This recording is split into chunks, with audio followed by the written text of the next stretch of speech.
Welcome in. It is the Wednesday live chat for the Masters. I couldn't wait any longer. I'm sorry. I know if you're watching this live, I'm 13 minutes early. I just couldn't take it anymore. I was sitting here staring at my screen thinking, why don't we just go live right now?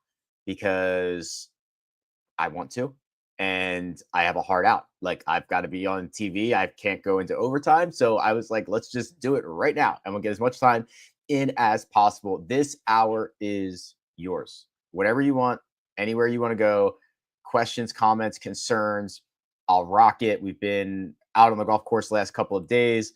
We've been in Augusta. I've been trying to just get as much out there as we possibly can. So let's start where we always start, and then we will get into a variety of different topics before I jump into that. And I'm probably going to circle back to this a couple times because it's still crazy to me.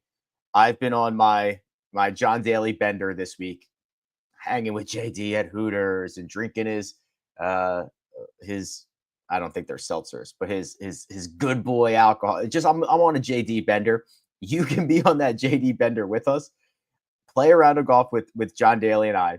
I was being pitched the list of courses that are options for this, all expenses paid for you. They're good options. Okay. They're very, very good options in some fun places. So very, very good options. This tiers contest, the metrics boys tell me this is going to fill no problem. I'm a little bit dubious of that, but they are telling me this is going to fill no problem.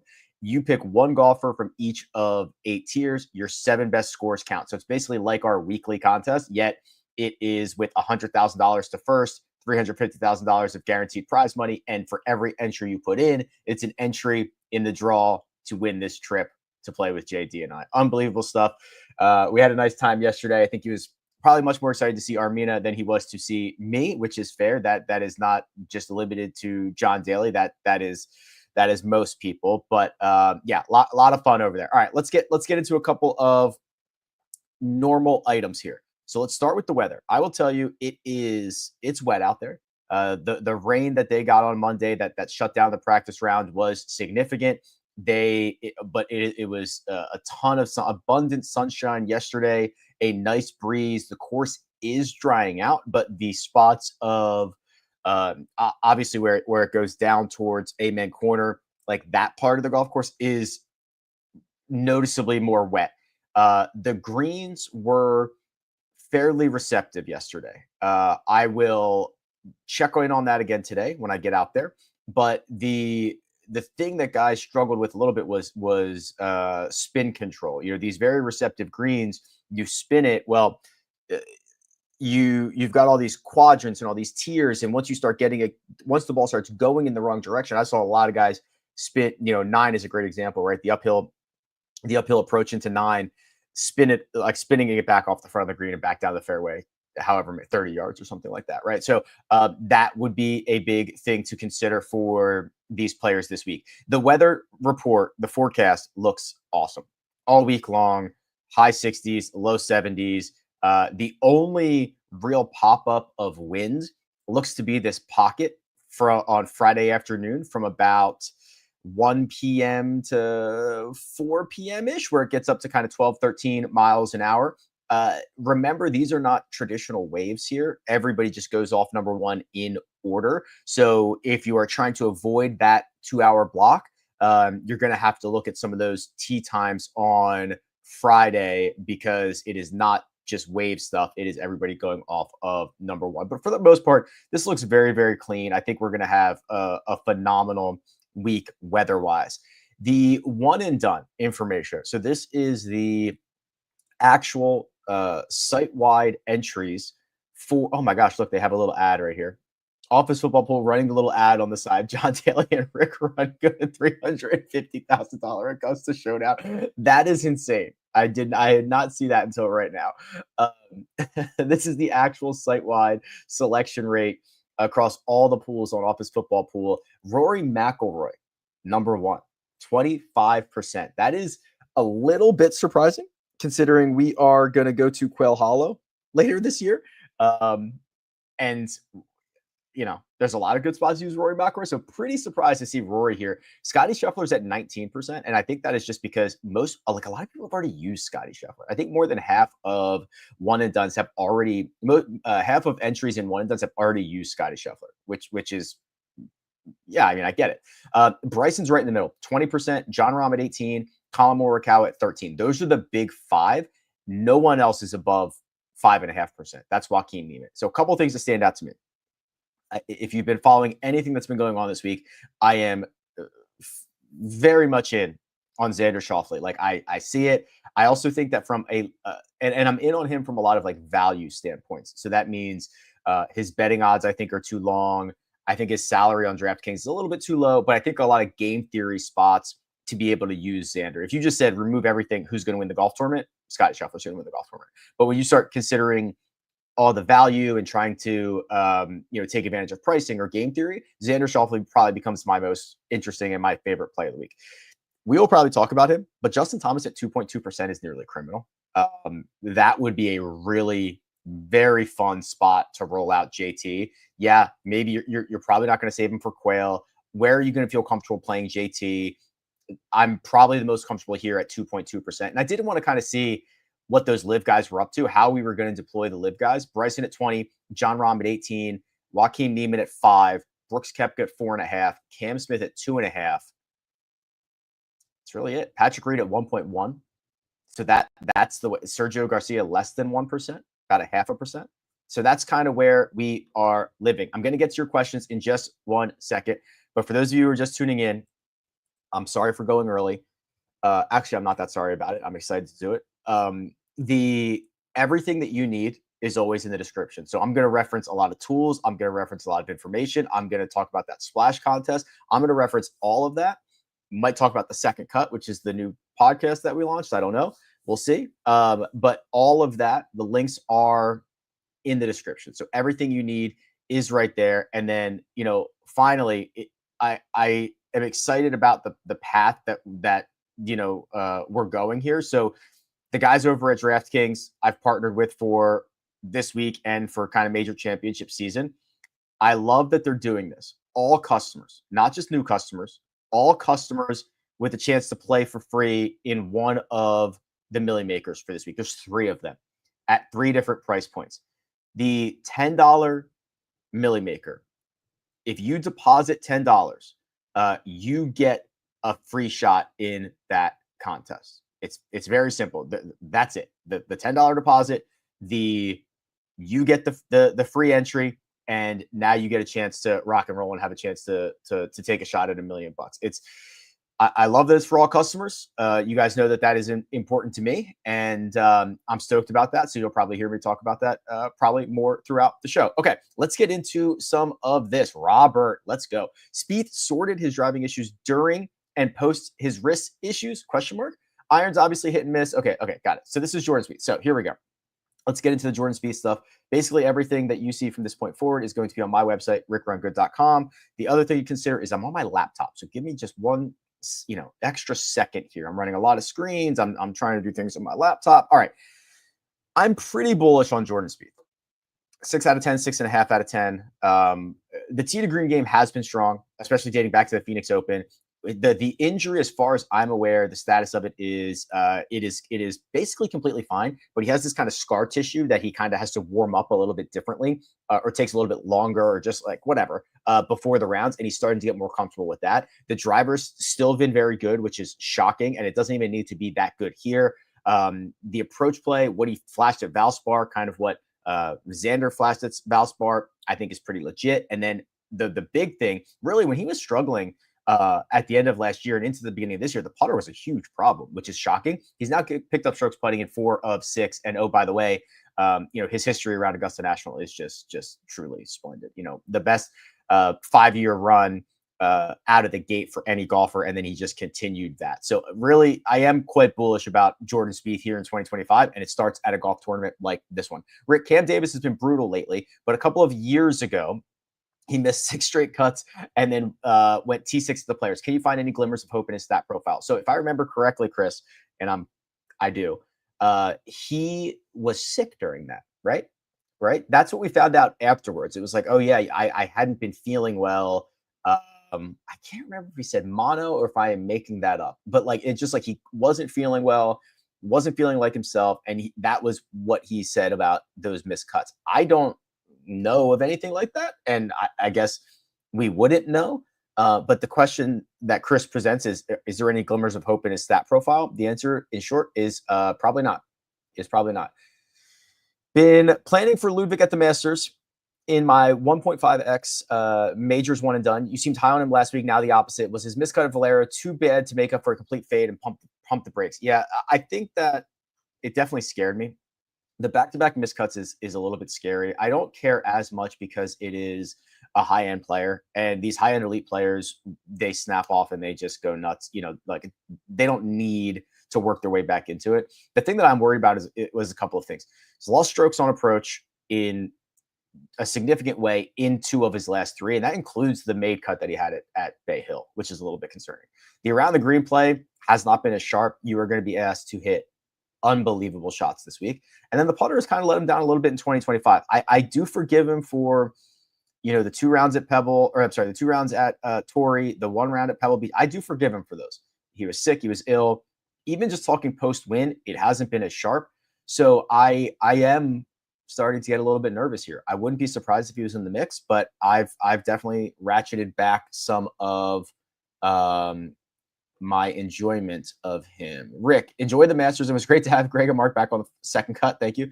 Would you be able to build a streamlined model? Sure. All right. So here we go. So we're going to go to the custom model, rickrungood.com. I'm very far zoomed in, so give me 1 second here. We are going to do weighted stroke skate approach, driving distance, and 3-putt avoidance. Okay. So I'm going to go probably last 36 rounds for Brendan here. Not 1,000, 10,036. We're going to go for 36. Okay, weighted approach. Where am I at? Okay, here we go. So we got to go a third, right? So 33 here. Driving distance would be, I'll go 34 on that. And then 3-putt avoidance is approach putt performance is technically what it is called on tour. So here we go. Tom Kim, Xander Schauffele, Scotty Scheffler, Kevin Wu, Johnny Vegas, Rory McIlroy, Justin Thomas, Victor Hovland, JJ Spawn, Jordan Spieth. That is Brendan's top 10 based on 3 metrics. Hey, Rick, how would you suggest someone change their DFS strategy if they're in a pool with under 10 people? You just don't, you could just be very, very chalky, right? When you start looking at the projected ownership and you see that Scotty Scheffler might be over 30% owned, like you don't have to worry about that one single bit. You don't need to worry about trying to pivot to a Terrell Hatton or you just need to just fire away on the best guys. Don't worry about it at all. Enjoy the week, Rick. Has Cam Smith been bad enough to ignore him? Okay, so a little spoiler alert. I'll be on TV or CBS Sports HQ. I think it'll be on CBS Sports Network. You can stream it. It might be on cable. I'm not sure. Later today, and this is the long shot that I'm gonna when they say, hey Rick, who's a long shot for this week? I'm gonna say Cam Smith. I think it's an interesting talking point. I think it is an interesting, first off, we don't see him play a lot of golf. Obviously any golf on the PGA Tour. He is playing a little bit better on live. He hasn't been very good, but the T9 last week in Miami, the T19, the T20 in his last 3. His ball striking is not very good. The driver's really bad, but you can spray it here, and the driver's always bad. The short game has been magic, which is always what you want here. And here's a little spoiler alert. He has been like the best putter at Augusta National with all the measured data. So I put this in my newsletter for this week. There's 6 years of shot-by-shot data for the Masters. And Cam Smith in that time frame is the second best putter at Augusta National behind Justin Rose. So yeah, I think that there is enough. I think this might be like one of the better courses in the world for him. I don't know if that's crazy or not, but I do think it's a really good one. Hey Rick, thanks for all the great tips and suggestions. Was wondering if the odds to play a round of golf with you and John are only 1 in 38.89. Yeah, right. I mean, it's just an entry into the splash contest. And I guess if you put in more, you'd have a 2 in 4,000 shot or whatever. But yeah, it does not. So for that, like to win the round of golf in the trip does not have anything to do with your finishing position. right? So like you could finish dead last, but they're just going to take all the entries and draw somebody.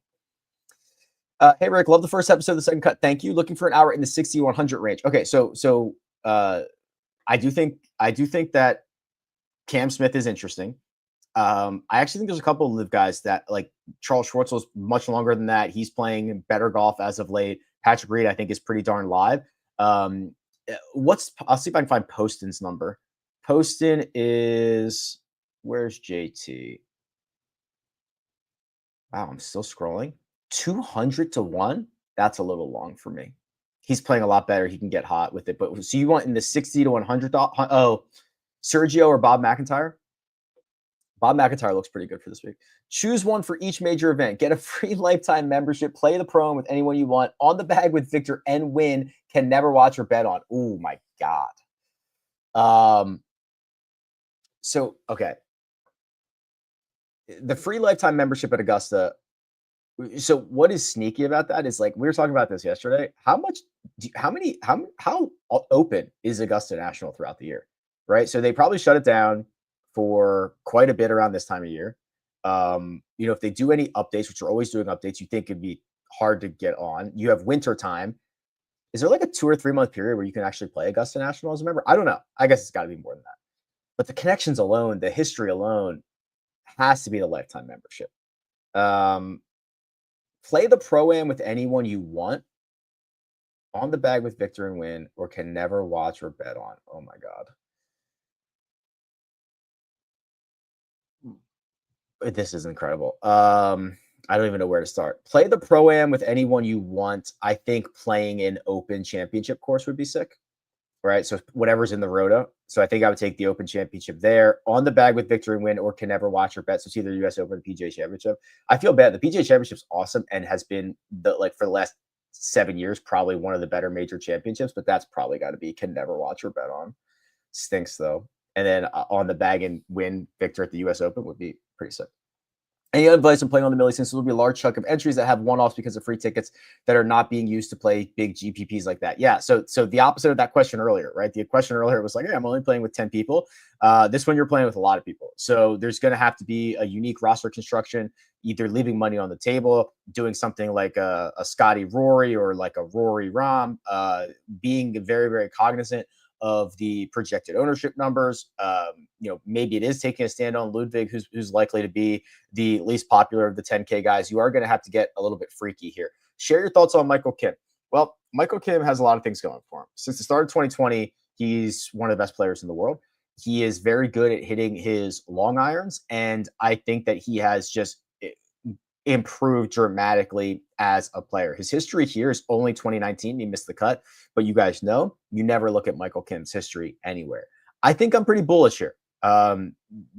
This is not a fluke. He has been very good since the Shriners, which was 6 months ago. He's played like 15 or 18 events since then. The metrics look very, very consistent.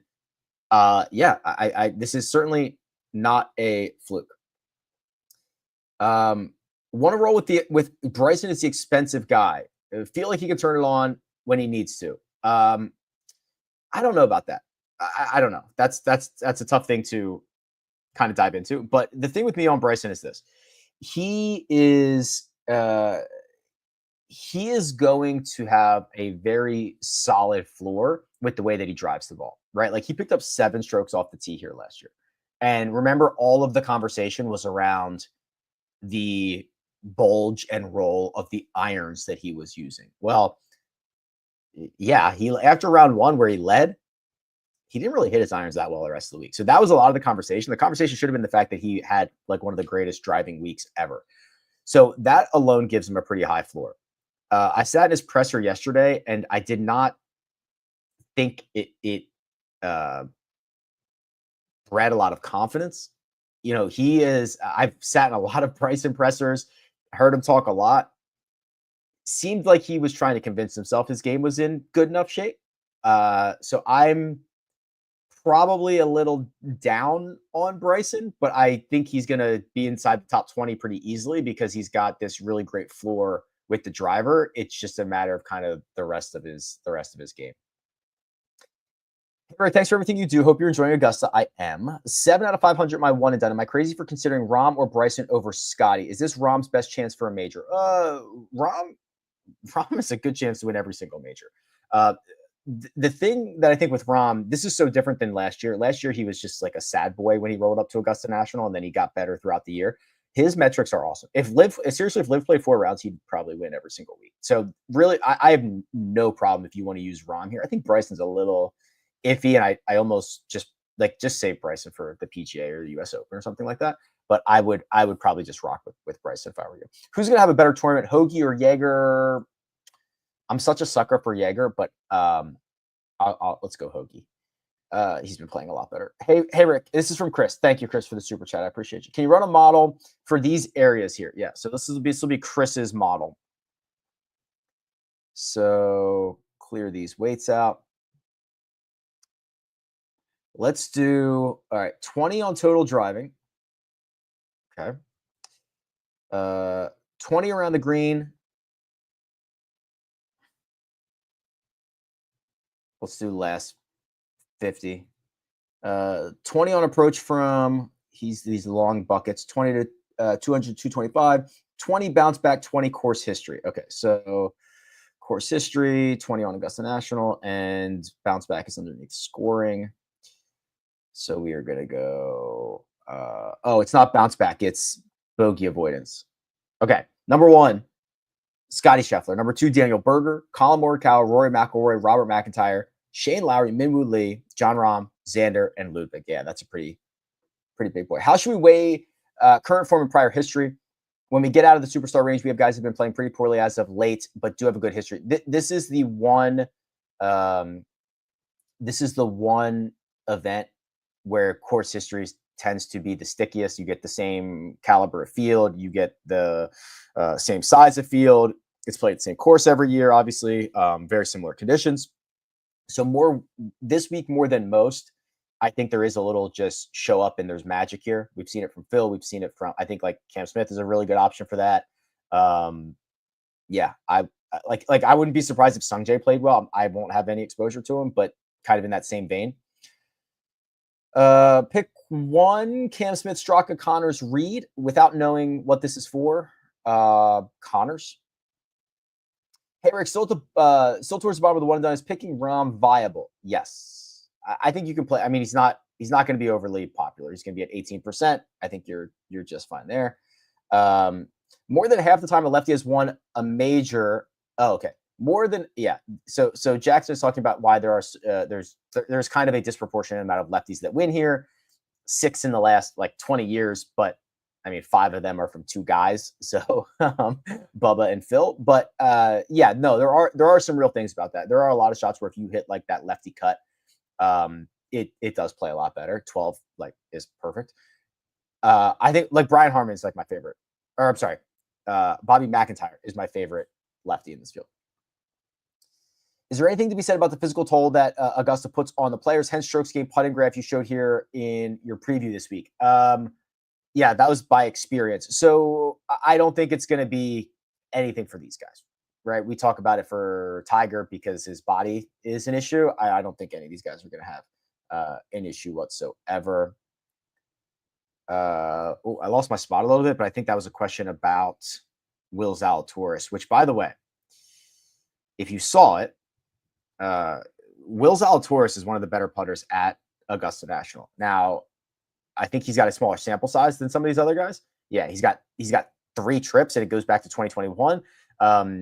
But look at this record: runner-up, 6th, T9.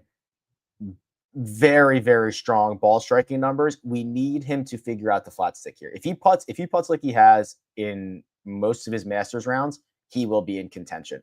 I think it's kind of a bigger ask, but I hope he does, because he'll be in the mix. My one and done goes through the Tour Championship, which is a discounted purse using starting scores. Oh yeah, so you do have to kind of burn the lip, guys, here at major championships, because you need to save. Well, I don't know the full payout, but very, very likely Scotty Scheffler wins the Tour Championship, or like whoever's in the top 3, basically. So you're gonna have a very short list of guys who can win what is probably a massive purse for you. And so you have to have as many bullets as you can as you can to get there. So yeah, you're gonna have to just probably play the live guys here. Need one of the following 3 out of Keegan, Benyon, JJ Spawn. Oh, one of the following 3. Yeah, I think it's Keegan. I've been looking at this profile a lot this week, and I think I might have said it. I guess it was Monday or the Monday video. There's a lot to like about the profile from Keegan. Very good ball striker, but has putted well outside of the Texas Open, which was like the worst putting week he's had his entire career. He has 3 measured tournaments at Augusta National, and he's picked up strokes putting in each of those. So I think that there's a pathway for Keegan to. He's not going to lose 7 strokes putting again. He's not. So if he gains 3, which is kind of possible, that's a 10-stroke. That is a 10-stroke swap from last week, and the rest of the year and going back to last year, he's been one of the better tee to green players. So yeah, I'm in on that. Thoughts on Cantlay this week? So yeah, I've bet him inside the top 20. He was. I think I watched every single shot he hit last week because I was heavily invested. He was awesome. He flushed it. He absolutely flushed it. He missed so many short putts. I think he was 2nd or 3rd in the field in strokes gained approach last week. It was awesome to see, and he just didn't make any putts. I don't get it. I don't know if he's going to putt well here. He hasn't historically, but I'm in on like a top 20. I think he's got a really high floor. I'm surprised to hear you buying into the Colin can't win narrative as the data guy. The recent play seems too hard to ignore. Do you like 18-1? It's not that I don't think he can win. I just think it's actually like I'm the biggest Colin. I bought so much Colin stock at the beginning of 2025, but I just think everybody else has kind of surpassed that. Are we not concerned about the fact that he's lost strokes putting in 3 out of 4, in 5 out of 7, like in 6 out of 9? Are we not concerned about that? I don't know. That's it. If he picks up 3 strokes putting, he probably wins the golf tournament, right? That's really the only question. And I do think that there is a little bit of like he is self-inflicting right now with like this media conversation. I don't really know what he's doing. He doesn't seem. You're right. I should be plugging my ears to all of that. He's a very good option. I opted for Xander at 22. I opted for Justin Thomas at 25 over Colin at 18. It's not like I hate the guy. It's just what I ended up doing. Yep, I like. So I'll skip the questions that I've covered a lot of. So, do you prefer Hideki or Spieth this week? So we already talked about Spieth a little bit. Let's go look at Hideki, and I think this is a pretty concerning profile, quite honestly. Maybe I'll go get eyes on him today. Look at the putter. So remember when he goes off, he snaps off and wins the Century, gains 5.5 strokes, putts really well at the Sony. Now he's back off that putter again, right? So he had that center shafted Scotty Cameron that he was using when he shot 35 under par. Like he's off of that again. So he's back to his original game, or the putting numbers have fallen off a cliff. The approach play hasn't really been as good. He's really struggled since the victory here. So I think it's Spieth. I think they're going in a little bit of different directions. I think Spieth is the side that I want there. Tommy Fleetwood, really disappointing final couple of rounds for Tommy last time we saw him, which was at Valero. Yeah, here we go. Starts off with a magic +4. That's strokes gained round on Thursday, then just kind of punts it away the rest of the week. His Masters history, it's solid as you can imagine. I would like it. So I envision as the week goes on, this thing is going to get firm and fast. I mean, I can hear the sub air humming, right? So they're going to have this thing firm and fast by the time the weekend gets here. And I think that Tommy's going to have a pretty good weekend. I want to get him, just be in the mix, top 20 heading into the weekend. But I'm okay with it. Listen, he's a very good putter. He lost 5 strokes putting last week. He's a very good driver. He lost 2.2. Very different test. TPC San Antonio is like not remotely close to what we have for Tommy Fleetwood. Can you do a look-see into Brooksy? Sure. Happy to. So here we go. Here's Brooks. Finished runner-up in Singapore, finished T18 at Live, Miami, 35th in Hong Kong, 7th in Adelaide. That's his last 4. The driver, average. The approach play, slightly above average.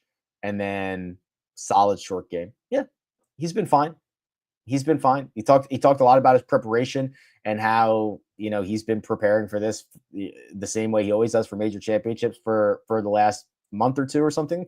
And yeah, these metrics, a lot of the live metrics for the top guys look exactly the way they did on the PGA Tour. And just to be clear here, so I have data deals with all these tours. So I am getting there are strokes. Live has always tracked every shot since the inception of their tour. So there are strokes gained metrics for Live Golf. These are official. They're in the website. DP World Tour as well. I got a data deal with them. Obviously, I have a data deal with the PGA Tour. So like everything you see on rickrungood.com, those 6 tours, it's all being tracked on a shot-by-shot level. Does our guy Hovland have a chance to get one this week? He seems to think so. The stuff that you hear, and he's pretty reliable. He's a pretty reliable narrator, is positive. I think he's going to flush it around this place. I'm worried about this. I'm worried about the 9 straight events that he has lost strokes around the green and the 17 of 18, something like that. If you look at his metrics here, he's been a little bit better. He's had some really bad around the green weeks. He's had some good ones. He's had some medium ones, right? I think he will flush it. I think that if he hits a lot of greens, he'll be in good shape. If he starts missing greens, that's where he's probably going to give back some strokes. But yeah, I think it's a pretty positive spot for him. I think we know JT finally. Yeah. So there was another question coming up. Like, don't bet what I bet. We all have different motives and objectives and risk tolerances and all that stuff. But I just fired like three big bet tight card and I moved on. Right. I got Scotty at what I thought was actually a pretty good number at 5.6. I got Xander at 22 and Justin Thomas at 25. I think a big boy wins this golf tournament. I did not bother going down the list to 50s and 100s. I got exposure in top 10s, top 20s, or whatever. Justin Thomas, and we might have done this at some point. Like, I probably picked Justin Thomas to win this event in December. And nothing has really changed since then. In fact, the approach numbers have probably gotten better. He's been phenomenal. Let's just look at this. Like, since the start of 2024, everybody in this field, sort by strokes gained approach. Maybe 2024 is going too far back. He is here. He's like 8th. Since the start of the 2025 season, he is similar, like 8th. Now he's got the largest sample size of anybody on that list besides Sepp Straka. So he's just a very high-end approach player. His results at the Masters have always been good and usually improving. So yeah, I don't need to convince you. Like, I've bet him. Like, I'm in. Thoughts on Ben On? Yeah, we haven't talked about Ben On in a while, have we? So the good news with the Augusta National, as long as you don't miss left, you can hit it wherever you want, which is good for Ben On. The glimmer of short game stuff that we saw at Valspar would be incredibly useful here. Played well around here last year, which is his first time playing it since 2020, and then he played it like he doesn't play here a lot. I think this is pretty positive. He's going to be fairly cheap. He's going to be pretty low owned. There is enough in this stat profile, especially when he got to Bay Hill, he started driving it well again. He's like a Bryson Light, right? He's got to have the driving floor. He has to have that. If he doesn't have that, he's going to be in big trouble. But I think it's fair to say that he's got it for this week. My 2 favorite debutantes are Aaron Rye and Maverick McNeely. I went with Aaron Rye. He's about 7 to 1. Your preference on Morikawa versus Rahm and Xander. Oh, I'm sorry. Okay, those are 2 matchups. I thought we were doing 2v2s. Okay, those are 2 matchups. Morikawa versus Rahm, Xander versus JT. As you can imagine, incredibly tight. Why don't we put this to, there's a data tool for this. Let's go to the head-to-head matchup tool. We'll use the last 36 rounds for everybody in this field. I bet you it's going to be Rahm over Morikawa, but let's see what I can find. So you can plug in any number of rounds that you want. You can plug in any 2 or 3 golfers against one another. Let's see, Rahm and Colin. Let's see what it says. Yeah, Rahm. 67% of the time. I kind of figured that was going to be the case. And then Xander or JT. This one might be a lot closer because Xander has struggled coming out of the injury, which is kind of the problem here. This has got to be a JT side, I would imagine. Yeah, it is. JT. That one is a little bit off because the data is a little bit off. I bet both these guys. I'm very thrilled about both of them. So that would be a no bet for me. Okay, so the deep dives on Nick Taylor, Kevin Yu, and Charles Schwartzel. So we have talked about Schwartzel a little bit. I don't know if I showed you his stat profile or if I just was like, hey, like the game's rounding. I cannot remember, but here's the profile. Finished runner-up in Miami. Really good stat profile. Very good putter. That's the way he's going to do it around Augusta National. He's actually played well. Played well in the Asian Tour in November. He had a runner-up finish there, a bunch of top 10s, top 15s. And he played some of the DP World Tour events as well. I think that's fine. Nick Taylor, I watched a touch of his practice round yesterday. All the Canadians were playing together. I thought it was a little, yeah, okay. It's kind of is adding up now. He's lost at least 2 strokes putting in each of his last 3 starts. He looked a little off with the putter. He was grinding a lot of 5-footers that weren't necessarily going in. It looked to me like he was under reading a lot of putts. It's Tuesday. It's Tuesdays with his buddies. I'm not going to beat him up for that. But now looking at the putting numbers makes me a little bit nervous. Yeah, it wasn't the greatest. It wasn't the greatest thing I've ever seen. And then Kevin Yu, God, I mean, if he picks up a stroke putting, he probably finishes T7. He's a notoriously bad putter. Yeah, and he has been. Has he ever played here? Is this his first Masters? It is his first Masters. Nothing different. He's going to be phenomenal from tee to green. He's going to struggle with the putter. And if he can struggle less with the putter, like he did at Valspar, where he only loses a little bit, finishes T12. If he loses a lot, finishes on the wrong side of the cut line, right? So interesting stuff there. Can we look at Wyndham Clark? Yeah, I'm not sure you're going to like it, but we can look at it here. He does have the fade, which is nice. T5 in Houston, that's a hell of a profile from Houston, which is from Memorial Park, which is a pretty good place to get set up. WDs from the players after I think he was struggling on Friday. I don't think he completed that round. I think that Wyndham is probably one of the better high risk, high reward guys, right? He might miss the cut. He might finish T3. And this is a really good stat profile from a pretty darn good course. I would be okay. I would not beat you up. Best live golfer for one and done, I think it's Rahm. Talked about that. What players do you plan on follow? So I think Rahm and Hideki. Rahm I just haven't seen in a while, obviously. And then Hideki I'm kind of interested in. I'm in a work splash pool on tier 4. I'm between Brian Harman and Keegan. I think I'm on Keegan there. Let's go. Again, Kyle is asking about the card. I don't bet what I bet, but I bet Scotty, Xander, JT, 3 tight, ready to rock and roll. Most common roster construction. I think it is likely to be, well, let's see here. Where is my cheat sheet? Trying to do this on my laptop. All right. I think it is going to be Scotty, and then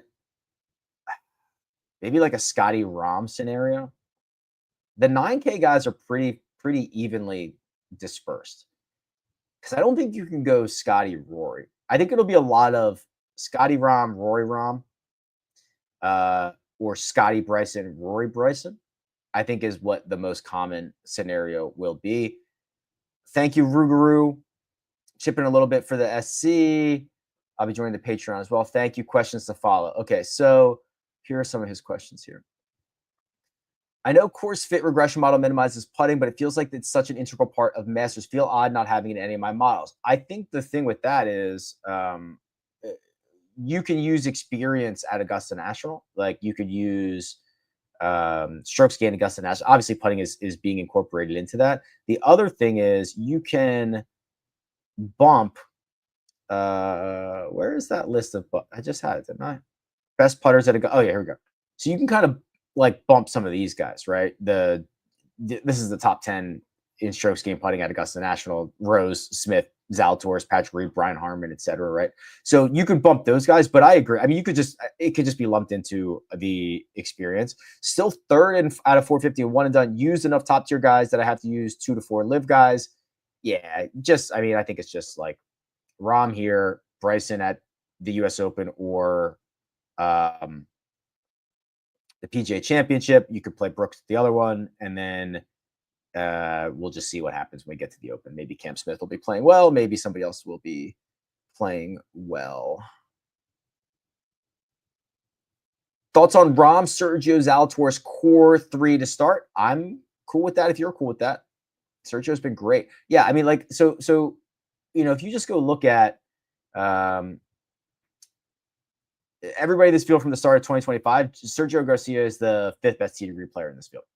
And he has picked up 2.3 strokes. He's the best player. He's the best player in this field. 2.3 strokes gained per round. Now, it is definitely like a different caliber of player. You're not going to get any argument from me there. But Sergio has been playing some of the better golf of like the last 10 years. And I don't think that is an exaggeration whatsoever. 3rd in Miami, 4th in Macau. He won in Hong Kong, finished 6th in Riyadh. Go back to last year, he won at Valderrama. And look at these metrics. They're he learned how to putt. Remember, notorious team no putt Sergio Garcia, he used to close his eyes to putt, has learned how to putt. That is absolutely crazy. How good it is to see this notice pop up. Happy Masters Week. Thank you. Very excited to get back out there. How big should our pool be? 35-ish guys? Yeah, a little bit of personal preference here. I tend to skew a little bit smaller, maybe 25, especially. I think there's 95 guys in this field, and 10 of them can't win. Like absolutely cannot win. Yeah.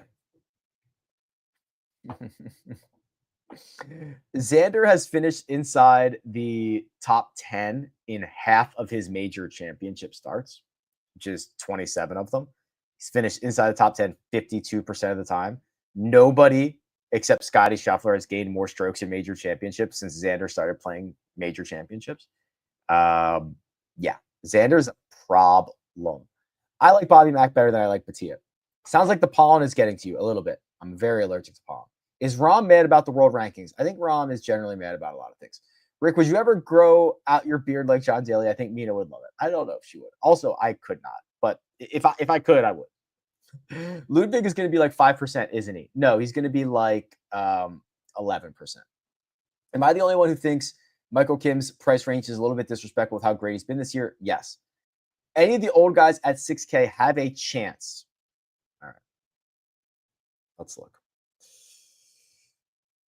Angel Cabrera just won on the senior tour last week. Excuse me. Clearly the pollen is getting to me. He just won, and also it was a late night last night. He just won on the senior tour last week. He's been playing on the senior tour for the last couple of months. When's the last time he played here? 29. Yeah, it's been 6 years since he played here. I saw him out playing with Johnny Vegas in a practice round yesterday. He was fine. He was holding his own. So I think that's the logical place to start. That is probably passed him by. If you're willing to go a little bit more expensive, Zach Johnson's been playing a lot better golf recently. I know, I swear, ever since the Ryder Cup, nobody wants to consider playing Zach Johnson at all. T18 at the Texas Open, even some of these cuts, he's put good rounds together. Like you can see, Friday at the Valspar, he picked up 2 strokes to the field. He still missed the cut. Picked up 1.2 on Thursday in Houston, still missed the cut. So he's having trouble putting all 4 together, but he did that last week at the Texas Open. And then, this is obviously a place where experience matters, and he's got plenty of that. I think it's interesting. Anhel might be the better one to answer your question.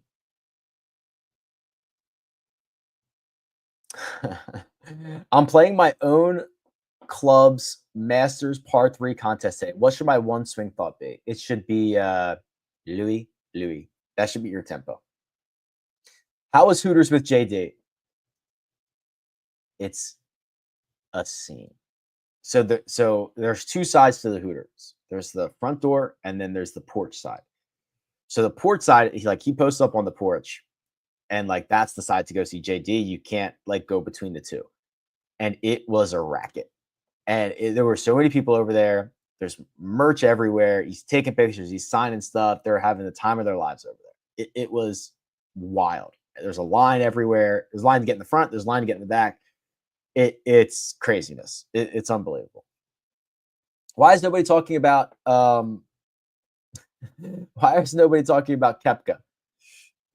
I think he likes that, right? He likes the disrespect of that. Top one and done play considering ownership. Pool Genius is screaming. Yeah, the Pool Genius stuff. Real quick, before the Pool Genius stuff for the tiers is out now, and I love it. So the tiers contest stuff for Pool Genius, they've got.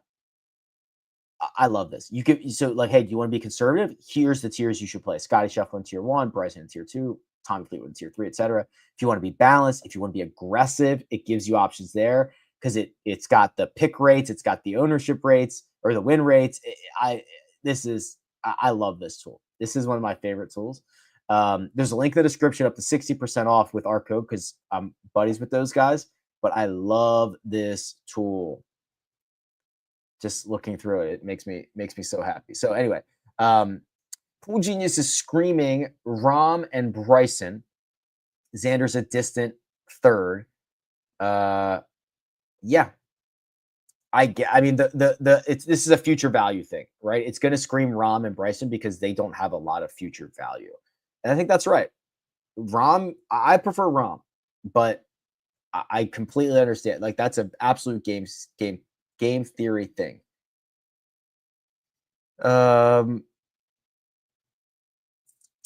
Decky's got a lot of other problems though, not just the around the green play. Best value for odds on the board, I think it's Xander and JT. Okay, I'm glad we are getting to repeat questions because I was a little bit worried that I was going to have to skip. I guess I have some more time.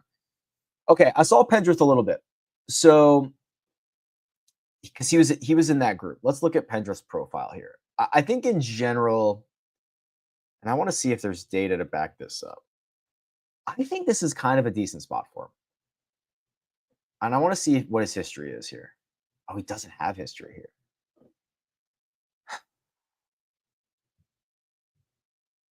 You can hit it anywhere. When I think of Taylor Pendrith, I think, let me bomb and gouge a golf course or let me spray it anywhere.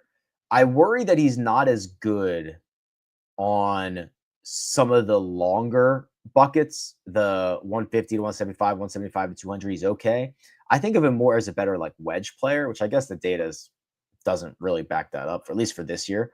That's what I think of, and I think he's pretty savvy with the putter, considering how long he is. Went through this spell here to start off 2025 where he was a very, very bad putter, and then he's picked up 11 strokes putting in his last two. I bet you he is. Is he probably one of these top breakout candidates for this week? Because he is yeah, he is. I knew it.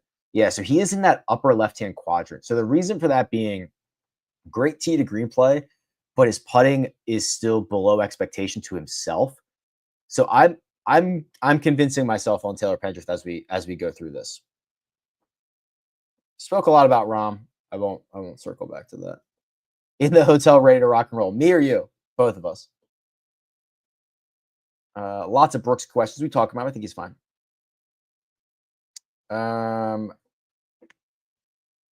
Pick 2 for DFS: English, Denny, or Poston. I would go. Poston, definitely.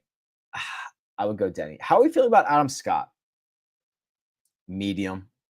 Medium to low, I guess. Nothing. I'm like a 4 out of 10. I think he's fine. I think it's nothing special. I wish he was coming in a little better form. He needs to drive it well. This is more holes in his game than we've seen in recent years. So I'm not super optimistic about that. Usually we can get a much more consistent Adam Scott. We're not seeing that right now. Hasn't played as well as I would like around here the last couple of years. So I'm like a 4 out of 10.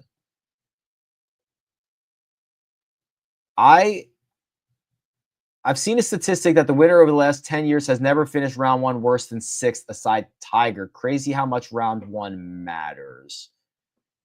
Yeah.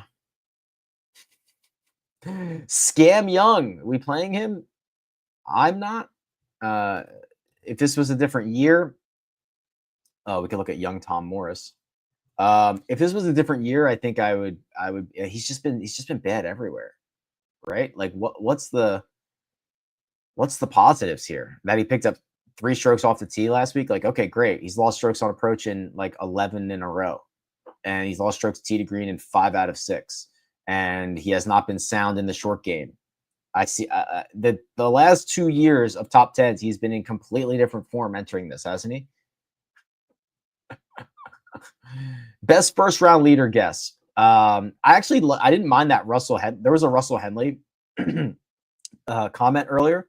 Russell Henley is a incredibly good golfer who can get hot with the putter. He was using a mallet putter, which is, when I think of Russell Henley, I always think of that blade that he uses. And he was using this mallet putter on the practice grounds yesterday, and he was rolling it beautifully. And the metrics have been really good all across the board. He is not a one-trick pony by any stretch of the imagination. He's got this unbelievably high upside. I would not mind that. I would not mind a Russell Henley like first round leader. I think that's a pretty good one. Oh man, I am getting I'm in 299th. Yes. I don't know. Sometimes I have good weeks in that fantasy league and I move backwards and I'm like, I don't know. I seriously do not know what's going on here. A lot of questions about Bobby Mack. I'm in on Bobby Mack. A lot of questions about Will Zalatoris. I'm like warm on Will Zalatoris. Questions about Minwoo Lee. I've addressed this a lot over the last couple of weeks or months. He has a top 5 player in the world skill set, like hard stop. He will not gain 8 strokes putting this week, which is what he did in Houston. So don't expect that. But I also don't think I'm really interested to see where those strokes go. So he should be able to drive it better. He just can't miss left. So drive it a little bit better here, putt it a little bit worse. I don't think he's going to win, obviously, but I think T20 to T32 is like very much, I think that would be a decent enough week. Still, he is still very, very raw, in my opinion. 1 and done, 10 of 150. No Rory, Scotty Morikawa. Like Henley a lot. Is that too risky? Should I just go wrong? Yeah, you unfortunately will. When you're having that good of a year, you don't get to have fun. You just have to pick the chalk, right? So you should probably just play wrong. It's the curse of being towards the top. It's kind of like it's less fun there, but you should probably just pick the chalk. Why does it seem like there's an emphasis on lefties this week? Well, there's probably a couple of reasons for that. There is this idea that lefties, that Augusta National is better for lefties. That is perpetuated by a couple of things. The fact that Mike Weir has won here, the fact that Phil has won 3 times, the fact that Bubba has won twice, and that is all in recent memory. So lefties have disproportionately won this event compared to the rest of the population. Again, most of that is by 2 guys who are pretty historic winners. So take that for what it's worth. It's not like you have 6 different lefties winning here. There are a lot of spots. And actually, I actually think it is less this year because Hurricane Helene knocked out a couple of trees that I think are going to make those some tee shots easier for righties, specifically Rory McIlroy. But there are some shots that you have to shape that are much easier if you can hit a fade as a lefty. And I mean, there's a lot, 10, 12. So that is the idea. I don't know. I think there's something to it. So Corey it says, share some of your favorite placement bets.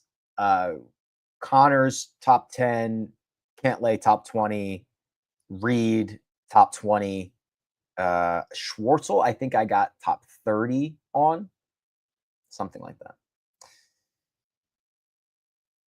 A lot of questions about Robert McIntyre. Is having 3 players with 35% exposure over 500 lineups too much? That is a personal question. I can't answer that. Break down Phil Mickelson. It's risk tolerance, right, James? It's, if you don't think it's a lot, then it's not. It's, just going to change the way your results come out. Phil Mickelson is objectively playing the best golf that he has since he joined LIV. So what's that? 3 years? Going on 4 years, maybe? This is the 4th year, I think. The bar was incredibly low, but he is objectively playing the best golf. His tee to green numbers are very good in 2025. So he missed the first start of the year in, God, where did they start? Riyadh. He missed the first start in Riyadh.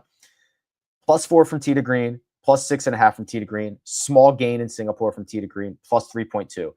And the putter has been good in his last 3. So that's a 6th, a 19th, and a 3rd in his last 3.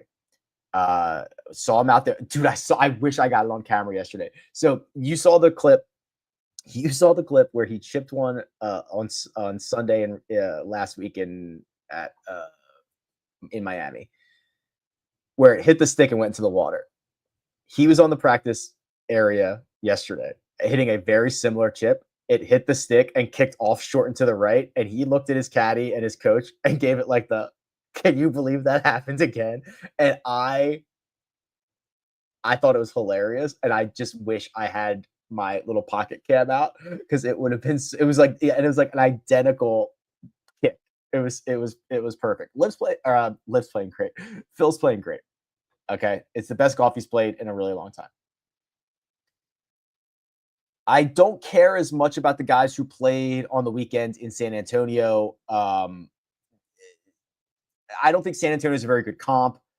I think that if you played in San Antonio, you were ready for like that back-to-back week thing. So I'm not worried about fatigue or anything like that. I don't care. Does Joaquin Niemann have what it takes? Joaquin Niemann falls into the category of guys on LIV who are doing the exact same thing as that they were doing on the PGA Tour. Niemann's metrics are very, very strong. Miami wasn't very good. 2 bad rounds, 1 really bad round, 1 kind of bad round. He's been awesome. He's got a couple of wins. He's actually probably gotten better, which makes sense. He's only 26. So he spent 3 years? He's spending like his prime development years on LIV, and he's getting better, right? Like that is pretty objective. I don't know if he has what it takes to win the Masters. He probably doesn't know. He's got a couple of good finishes here, and I think he's a very sound player. Hey Rick, congrats to you and Armina for the success. Thank you. What players are sticking out to you from the press room and out on the course? So I thought Bryson was cautiously optimistic. I think he is usually insanely optimistic and too optimistic. I thought he was a little reserved. And again, I've listened to a lot of Bryson. I don't know. It was kind of just like, it was a little weird. I didn't think he was as like excited as he was last year or other times we've seen it. Outside of that, I thought Xander sounded great. Maybe I was looking for him to sound great, but getting that presser done Monday night or Monday afternoon, and I thought he sounded great. I thought Rory seemed to be in his new kind of mindset of like trying to figure out if this matters at all, or like this doesn't matter at all, or it matters way too much, trying to figure that out. but I thought he sounded good. And the Bryson one I thought was a little strange. One and done, Rom or Will Zalatoris. Depending on your position, you probably just have to play Rom. Lucas Glover. The problem with this is, I love Lucas Glover on like tree lined golf courses where accuracy matters. It just doesn't matter here. He is going to have to broomstick his way around this golf course. Lag putts are so incredibly important, and with the broomstick, it's harder to lag. You look at some of his results, like, if you miss off the tee and on the second shot at the Players, you are finding water. So it's like pretty easy for him to separate himself there because accuracy matters so much. Valspar, same thing, like rocks everywhere. This has not been a good spot for him. His best finish is a T20, and he's played here a lot because I don't think this is a good course for him. I think that it would be much better if this was tight and narrow and smaller greens. It's just, I don't think it's a great spot for him, quite honestly. I think there's going to be some good spots coming up. I think is he going to play Harbor Town? That's a lot better spot for Lucas Glover. But I'm going to have to take a pass. I love the way he's playing. I just don't think this is a good spot for him. And the other thing is, you don't usually like this is sticky course history. Guys that play well here continue to play well. Guys that don't usually don't.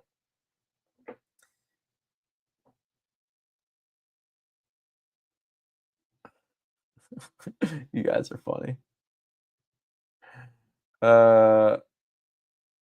I've answered a lot of these, which is good. The one that I've probably seen that I don't think we've talked about is Daniel Berger. I am fascinated to see what Daniel Berger does this week. This is his first major. Oh no, I guess he played the US Open last year. I was thinking this is his first major since 2022, which he's only played one since 2022. And he finished T21 at Pinehurst, and he lost a lot of strokes putting. He's actually been very bad putting at major championships in his last 4, but that goes back multiple years. We're going to learn a lot about DB this week. Very well-rounded stat profile. His Masters history is not particularly good, although he hasn't played here since 2022. I'm a believer in Berger, a Berger-liever, and I would say if you made me take a stand here, I think it's going to be a better week than not. But I'm dying to know. I'm dying to know what happens for Berger this week. I'm actually going to favorite him so that I remember that, but I'm dying to know.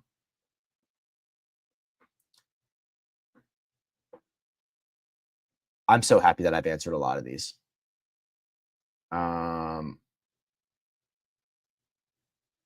Yeah, Cam Young, ton of questions about what's more likely to happen. Hideki wins or you eat 1.5 pimento cheeses per day. Lock on the Hideki side because it is a lock that I will eat zero. I will eat 0 pimento cheeses this week. I had one last year. I'm sorry to say it. It is not for me. It is too cheesy. It's just too cheesy. That's all. Everybody else likes it. I don't really like it. So I am not going to eat any pimento cheeses this week. So it is way more likely that Hideki wins this golf tournament, even though that's only like 3%, but it's like 0% that I eat a pimento cheese this week. Pardon? Can you bring me one? You want one? Yeah. I'll bring you one. I'll bring Armina home one. How do you mathematically construct your betting cards? So I did a video on this. It is called How to Build a Golf Betting Card or something like that. If you Google that, Rick Rungood, How to Build a Golf Betting Card, it'll pop up. It is the way that you should do it is basically, what are you trying to win? How much are you willing to spend every week?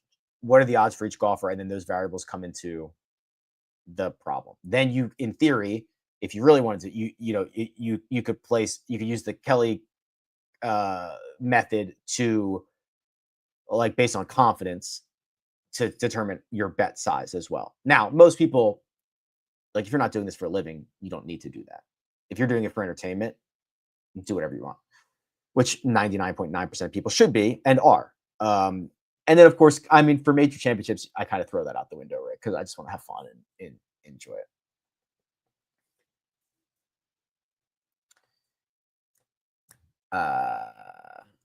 I'm thrilled that I've answered a lot of these questions. Yes, like Henley. Yes, like Poston. Oh, here's one we haven't talked about. Sahith. I wish he was playing better. I wish he was playing better. Let's see. Yeah. It's not good, unfortunately. This is a prolonged, I think we have to call it a slump. It dates back to the fall. Ever since really the fall got started, it just has been going in the wrong direction. The ball striking is very red. He's not really showing signs of coming out of it. He's lost strokes on approach in 5 straight pretty significantly. We've seen the frustration out on the golf course. There's not a lot of signs here that this is going to get much better. I'm so thrilled that I've answered all of these. Yeah. Say again. You see the super chats? I'm getting to them, I think.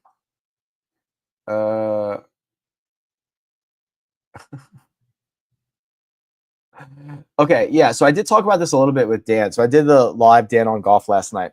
So we have access to the range data. I'm not really taking it into account a lot, but I find it incredibly fascinating. And I think at the end of the week, I'll look back and see. There is some stuff like watching Max Homa grind over 240 shots is not good. Especially because we know the state of his game. Seeing Victor only hit it wasn't a lot, like 30 or 60 or something like that, and that dude grinds. I thought that was a good sign. Ludwig, also a good sign. Like these guys who are just over there doing their warm up, great sign. The guys that are over there grinding, tough. But that does not include Bryson. Bryson's always going to hit like 400 shots. So he's the exception to the rule. Oh, look at this super chat. Appreciate you, Teddy. It says Hovland winning guaranteed. I think he's got a chance. Yes, history might be the way. I mean, we have the strokes gain history for putting, but that might be it. No, I think Victor's going to make the cut. Remember, this is a pretty big, 95 down to top 50 in ties, plus anybody within 10 shots. He would have to really struggle on Thursday and Friday to miss the cut. I don't think that that's realistic. Highsmith, the sneaky play this week. Yeah, like top 30 or something like that, I think would be pretty good. Can you see how the players are doing in practice rounds? You can with your eyeballs. I'm signing up on Splash for the first time. Thank you very much. Yes, the code is Armina. What do we decide the code is? Rick RG. Yeah. Rick RG. But the link in the description should work as well. Do you like that they don't allow phones? Yes, it is the greatest thing ever.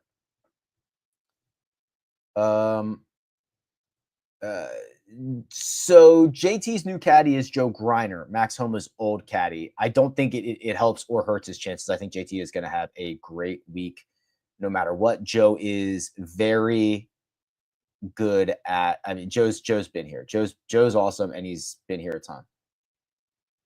Okay. Bryson says he doesn't play practice rounds. That's wrong, isn't it? Did we get Mina the GOAT's pick? There it is. She said, I like Victor. Also, raise your hand, Armina. Can you see her? She's been laying there in the bed the entire time. I don't know if you could. She's producing the show from her laptop on her side. I was like, this is incredible. What a life. Okay, I got to get out of here. I'm going to be on television, so I have to be at the set at 11, but I don't think we go on until 12. CBS Sports app, CBS Sports HQ, maybe on the network. I'm not sure about that. I have to go. I have to leave now. Before I do, this John Daly thing is apparently going to fill very quickly today. I mean, I'm stunned by that, but this is a chance to play golf with John Daly and I. All expenses paid. You can also win $100,000. They're not exclusive. They're not mutually exclusive. That's there. And yeah, links for everything are in the description. And I appreciate you guys. I got to run.